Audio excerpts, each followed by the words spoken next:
In this video, I'm going to show you how to put auto date and time in Google Sheets. So in case you want the today's date and the time at this very moment inside Google Sheets and you want it to update automatically, this is exactly how you do it. Now, in order for you to get auto date, you simply have to go inside any cell and type in equals today, press enter, and simply press enter yet again.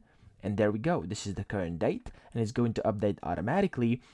So on the other day, if you come back, you will see that it is the exact day it is actually, okay? And that's how you get the auto date. And if you want the auto time, you simply want to press equal and then type in now and then press enter and enter yet again.